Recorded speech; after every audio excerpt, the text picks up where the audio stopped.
Tout le monde connaît l'échec, mais certains s'y arrêtent, alors que d'autres en font un tremplin. Quelle est la différence? Ce n'est pas la difficulté rencontrée, mais la manière dont on choisit d'y répondre. Aujourd'hui, voyons comment transformer un échec en une véritable opportunité de croissance. 1. Accepter l'échec sans se juger. Face à un échec, la première réaction naturelle est souvent la culpabilité ou l'autocritique. Je ne suis pas assez bon, je n'y arriverai jamais. Mais cette voix intérieure n'apporte rien, si ce n'est du découragement. Les personnes à succès abordent l'échec autrement. Elles comprennent que l'échec n'est pas une condamnation, mais une information.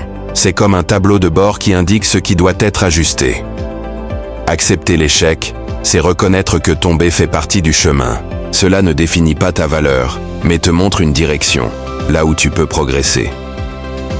En choisissant de ne pas se juger, on se libère du poids de la honte et on garde la lucidité nécessaire pour analyser la situation. C'est ce détachement qui permet de transformer une erreur en apprentissage, plutôt qu'en blocage. 2. Identifier la leçon cachée. Chaque échec est comme un miroir. Il reflète une vérité qu'on n'avait pas encore vue.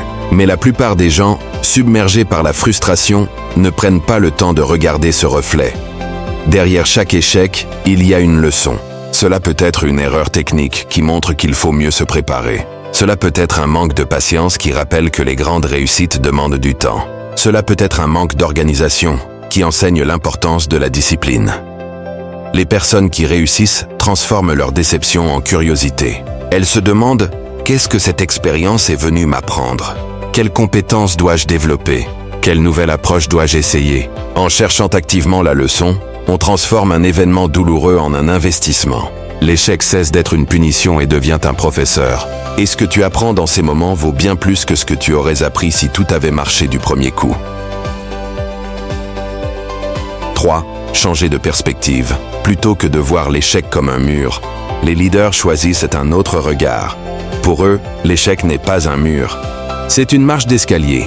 Chaque difficulté, chaque refus, chaque erreur devient une étape qui les prépare à monter plus haut. La douleur d'aujourd'hui devient la force de demain. Regarder l'échec comme une marche, c'est comprendre que la vie ne nous bloque pas, elle nous entraîne. Elle nous oblige à développer de nouvelles compétences, à élargir notre vision et à renforcer notre détermination. Ainsi, ce que d'autres considèrent comme une fin, eux l'utilisent comme un passage. Ils savent que sans marche, il n'y a pas d'élévation. Et chaque marche franchie, aussi rude soit-elle, rapproche du sommet. 4. Adapter sa stratégie. Apprendre de l'échec, ce n'est pas seulement comprendre ce qui n'a pas marché. C'est surtout choisir d'agir différemment la prochaine fois.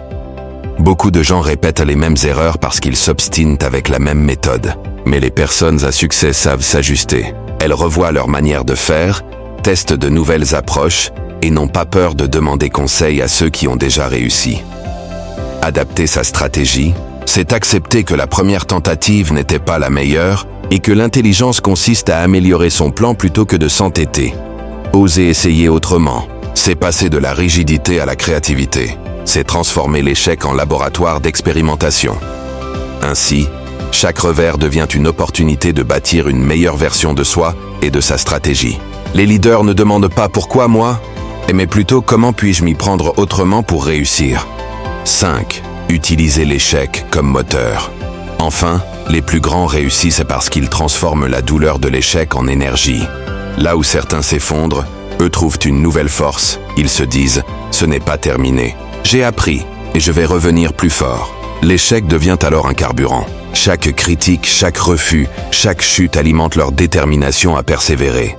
Au lieu de s'apitoyer, ils canalisent leur frustration pour travailler plus intelligemment, affiner leur stratégie et persévérer avec encore plus de conviction. C'est cette capacité à transformer la défaite en énergie qui fait la différence entre ceux qui abandonnent et ceux qui écrivent des histoires de réussite. Parce qu'au fond, ce n'est pas l'échec qui définit la fin du parcours, mais la décision de ne pas s'arrêter. Souviens-toi, l'échec n'est pas une fin mais un passage. Accepter sans se juger, identifier la leçon, changer de perspective, adapter sa stratégie et utiliser l'échec comme moteur. Voilà ce qui transforme une chute en tremplin. Chaque erreur contient une graine de croissance. La question n'est pas de savoir si tu vas échouer, mais ce que tu vas faire de cet échec. Alors la prochaine fois que tu tomberas, Rappelle-toi, ce n'est pas une défaite, c'est une préparation. Tu n'es pas au bout du chemin, tu es en train de devenir plus fort, plus sage et plus prêt pour la réussite qui t'attend. Abonne-toi à Sagesse pour tous, pour recevoir chaque semaine des clés simples et puissantes qui t'aideront à transformer tes épreuves en opportunités.